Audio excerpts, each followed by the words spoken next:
Soy Gustavo Serna.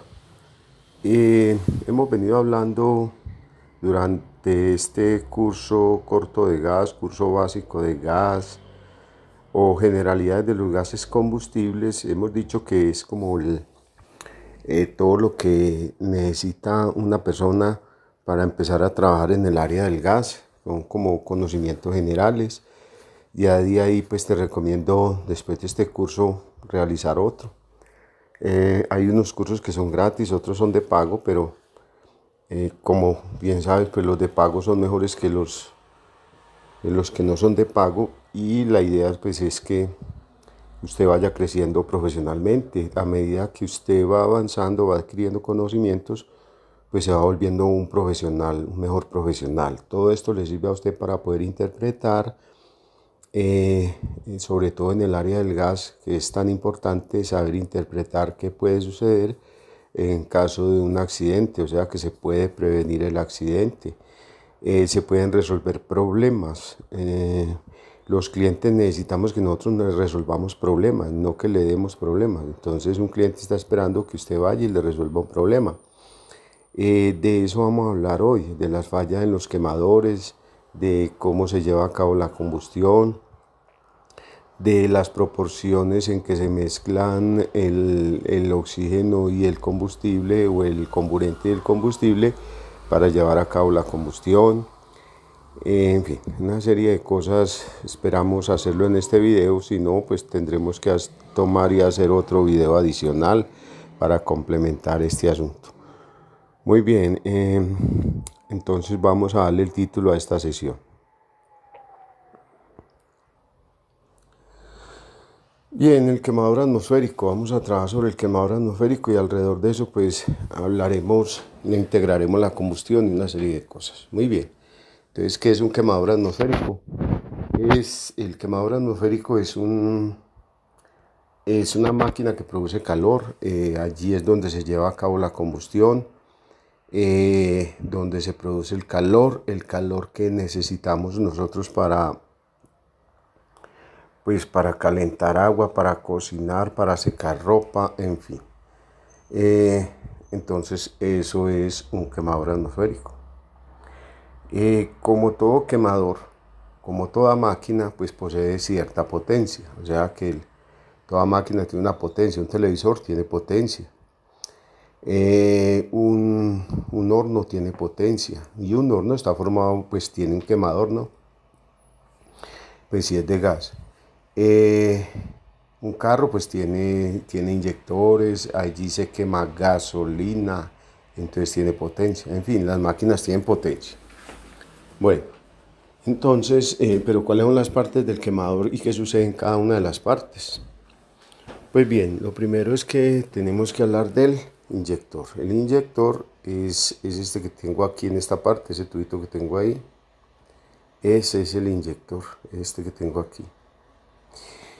¿Para qué sirve el inyector? El inyector sirve para el ingreso de gas o para el ingreso de combustible.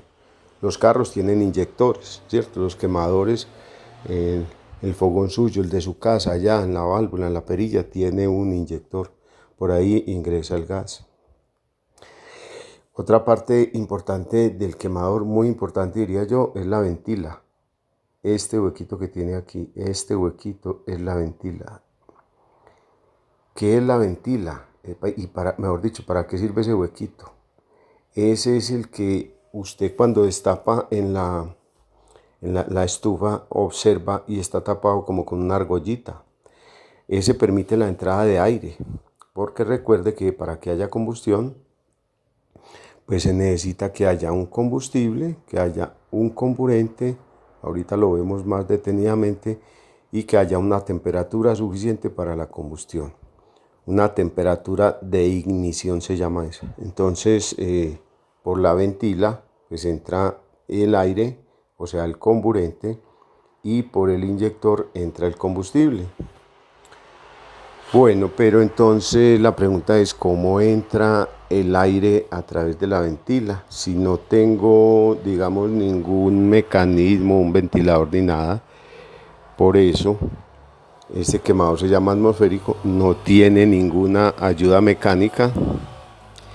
Entonces, como no tiene ninguna ayuda mecánica, él solito arrastra el aire del exterior.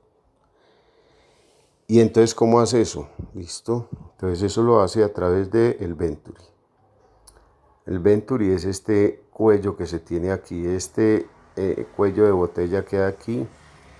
Ese es el Venturi.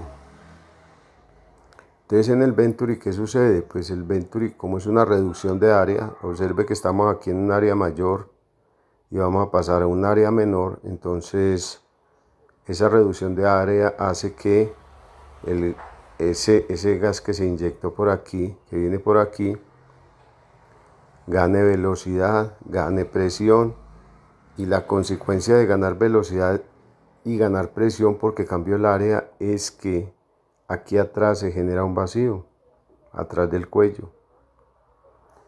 Y como se genera un vacío atrás del cuello, entonces ¿qué sucede?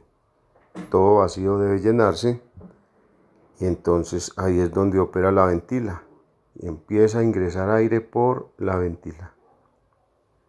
Entonces, al ingresar aire, se mezcla con el gas del inyector y se vienen por aquí, por esta zona que se llama el mezclador. En el mezclador, entonces, ¿qué sucede? En el mezclador se mezclan el gas que entró por el inyector más el aire que entró por la ventila, el cual llamaremos aire primario. Es un primer aire y se vienen por el mezclador, se mezclan y salen a lo que nosotros conocemos como los puertos, salen a los puertos, que son todos estos pequeños orificios que tenemos aquí, los puertos, ahí sale, que están ubicados ¿en dónde? Pues en la cabeza del quemador. Entonces, ese sería el funcionamiento del quemador. Entonces recordemos, por el inyector entra gas, por la ventila entra el aire primario. ¿Por qué entra el aire? Porque el Venturi es un cuello, cambio de área, lo cual hace que el gas que venía proveniente del inyector gane velocidad, gane presión, con lo cual se genera aquí atrás un vacío. El gas y el aire entran y se mezclan aquí, salen a los puertos que están ubicados en la cabeza del quemador. Aquí en la cabeza del quemador se toma el resto de aire. Ese aire se llama aire secundario porque no todo se toma aquí a través de la ventila. Ahí se tomará un 60%, algo así. Y aquí en la salida se toma el resto, lo que falta. Pero ahí está saliendo mezcla. Pero ¿qué sucede? Si tenemos ya lo que es el combustible y el comburente por aquí, ¿cierto? Ya están saliendo aquí a los puertos a la cabeza, pero no hay llama. ¿Qué se necesita para que haya llama? Se necesita entonces que haya una temperatura de ignición. Cuando se da la temperatura de ignición, entonces empieza el fogoncito de prende. Bien. Bueno, entonces como dijimos, ya vimos las diferentes partes del quemador y ya vimos pues cuáles en sí son las funciones. Ahora entonces lo que tenemos que recalcar es que el combustible entra por el inyector, que el aire entra por la ventila y que este aire se llama aire primario, es una parte del aire. Y que aquí en la cabeza del quemador entonces debe haber el dispositivo que le dé la chispa para que se encienda la mezcla de gas que está en los puertos. Bien, básicamente entonces yo creo que no haya ahí como mayor problema. Se llama quemador atmosférico porque la entrada de aire se consigue en la atmósfera sin necesidad de un mecanismo, de algo mecánico. Muy bien.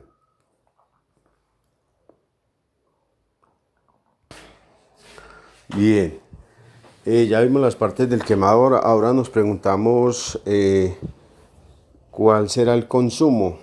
O sea, ya lo vamos a conectar aquí a una pipeta de gas, lo vamos a conectar y le hemos colocado todo lo que lo que el quemadorcito, perdón, todos los elementos de seguridad, pues los que tiene el cilindro.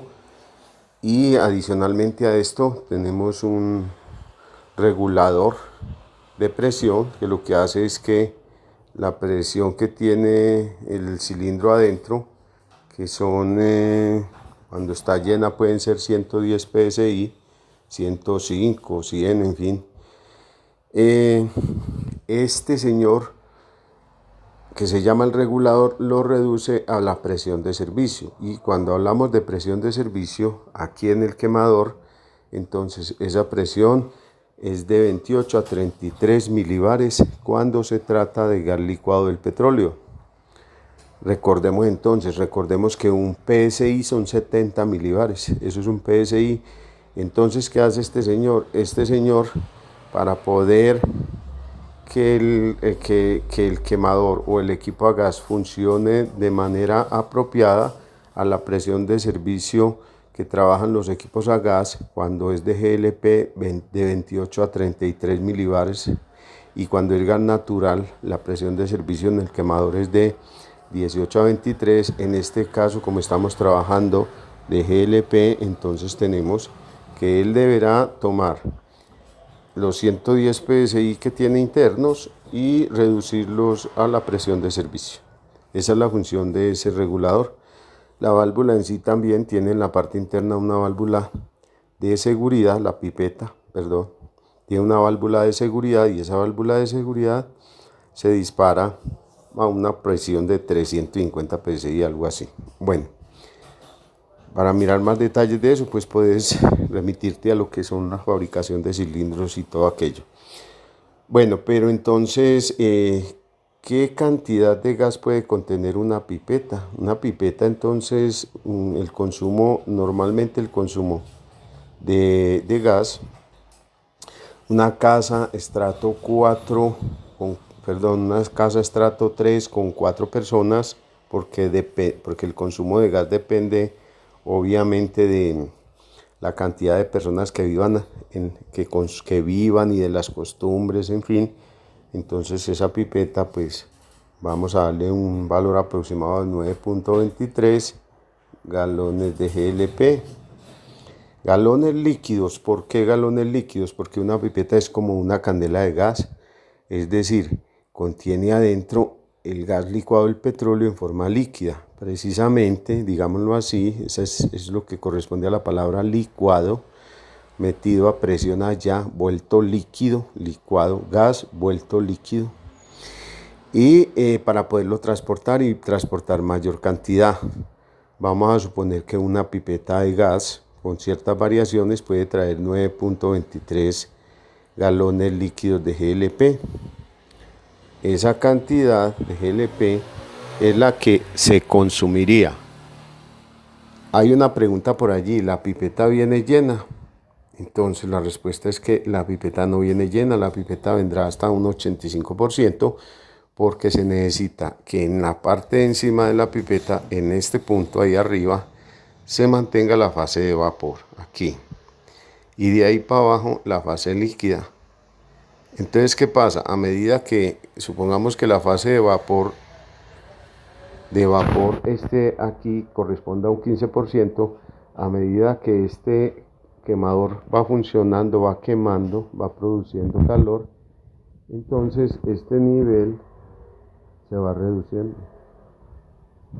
¿Y cómo funciona la pipeta a gas? Entonces simplemente esta pipeta toma calor del medio ambiente, o sea, el calor siempre va a fluir desde donde hay mayor temperatura a donde hay menor temperatura, y la temperatura mayor siempre está afuera, alrededor. Entonces, a través de las paredes de la pipeta se transmite calor al interior, el gas líquido se convierte en vapor y va acumulándose aquí, y cuando el usuario acciona el quemador o o abre la válvula, entonces inmediatamente empieza a salir ese vapor, que es el que vamos a quemar.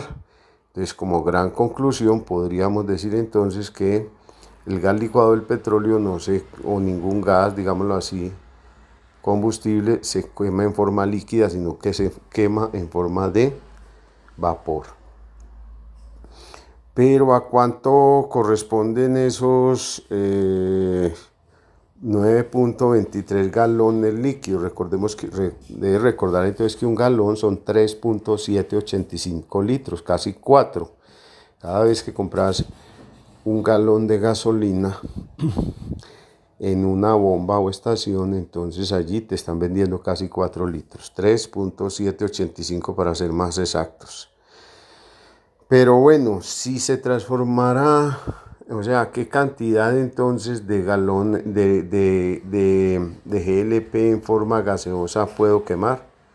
Pues aproximadamente, para un cálculo rápido, podríamos afirmar que un galón líquido equivale a 1 metro cúbico en forma de vapor. O sea, cada vez que se escape un galón líquido de gas, si tuviésemos una fuga tal de ese estilo, entonces tendríamos alrededor que se transformó ese galón líquido en 1 metro cúbico. Para que tengamos una idea, un galón, ya lo dijimos que era casi 4 litros, y 1 metro cúbico son 1000 litros, o sea que un galón se convierte en 1 metro cúbico, o sea que 3.785 litros líquidos que están allá en un estado líquido, al transformarse al estado de vapor para poder ser quemados, entonces se convierten en 9.23,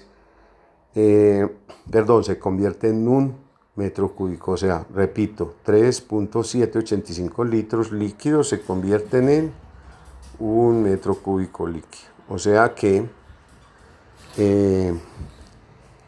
debemos tener mucho cuidado cuando hay un escape de gas por dos razones. Una, pues por eso, porque se transforma alrededor de la pipeta o del recipiente, el gas que está saliendo de forma líquida se está transformando de un volumen muy pequeño a un volumen grandísimo, entonces tendremos alrededor una atmósfera explosiva o capaz de incendiarse, tendremos ahí un gas listo para quemar. Y recordemos que para quemar necesitamos lo que se llama el triángulo del fuego, el cual está formado por el combustible, que lo tenemos dentro de la pipeta o recipiente, el aire del medio ambiente y una persona que vaya a fumar, que vaya a prender un cigarrillo, que lo prenda, o alguna chispa proveniente de un celular, o en fin, proveniente de algo externo. Bueno, señores, pero entonces, ¿cuánto gas tengo disponible para quemar? Entonces, ¿cuánto gas? Tengo 9.23 metros cúbicos en forma de vapor para quemar, y ellos corresponden aproximadamente a 217 kilovatios hora. Gustavo Serna me está hablando aquí de metros cúbicos, de galones líquidos de GLP en primer lugar, que se transforman en metros cúbicos en forma de vapor para quemar, y ahora me está hablando de kilovatios hora. ¿Qué será el kilovatio hora? Pues bien, el kilovatio hora es la unidad en la que se mide el calor. ¿El calor se produce en dónde? Ya dijimos que el calor se produce en la cabeza del quemador, y entonces, pero ese calor se mide en kilovatios hora, es decir, que la energía se mide en kilovatios hora. Cuando a usted le llega la cuenta de servicios y observa la cuenta de energía eléctrica, le aparece en kilovatios hora. Cuando a usted le llega la cuenta de gas, le aparece en metros cúbicos. Metros cúbicos en forma de vapor, que es la manera como se quema. Estos 9.23 metros cúbicos de GLP en forma de vapor se pueden consumir una familia estrato 3 de 4 personas aproximadamente en mes y medio. Y aquí pues en Medellín puede estar valiendo por ahí 60.000 pesos. Entonces tenemos que yo podría cambiar 60.000 pesos, o a la hora de la compra yo estaría cambiando 60.000 pesos por 9.23 metros cúbicos en forma de vapor de GLP. Pero entonces, y también podría decir que estaría pagando 60.000 pesos por 217 kilovatios hora. Hay que tener en cuenta entonces que cada vez que yo quemo un metro cúbico, hay una propiedad de los gases, de los combustibles en términos generales, que me dice que cada vez que usted queme una cantidad en volumen de ese gas combustible, en el caso de los gases, que es lo que estamos hablando, entonces se libera cierta cantidad de calor. Esa propiedad se llama el poder calorífico y es fundamental. Para el caso del GLP tenemos un poder calorífico superior de 26.13 o de el inferior, vamos a ver el inferior es de 23.517 kilovatios hora sobre metro cúbico. Eso quiere decir que cada vez que yo queme un metro cúbico en forma de vapor de este gas licuado del petróleo, entonces voy a obtener 23.517 kilovatios hora de calor. Ese calor lo obtengo a través pues, del funcionamiento del quemador en la cabeza del quemador y ese lo puedo utilizar bien sea puede ser para cocinar, para secar ropa, para miles de cosas, ¿cierto? Muy bien. Pues digamos entonces que básicamente ya tenemos lo que es el funcionamiento de un quemador y relacionado con la pipeta de GLP y adicionalmente pues básicamente lo que contiene la pipeta y cómo funciona este mecanismo. Bien, continuaremos entonces con este curso teórico. Creo que es de unos conceptos fundamentales para las personas que trabajen con gas. Aquí estamos explicando sobre el GLP, pero también explicaremos sobre el gas natural, obviamente. Si te gusta el video, si te sirve, entonces dale la mano arriba. Suscríbete al canal para que cada vez que se publique, pues te llega, siempre que publiquemos, te va a llegar una notificación. O sea, te suscribes al canal y le das en la campanita. Y bueno, como de costumbre, ayúdame a promover la cultura en la gente, a que la gente aprenda. Gracias por las críticas constructivas. Todos los seres humanos tenemos errores. Hasta la próxima.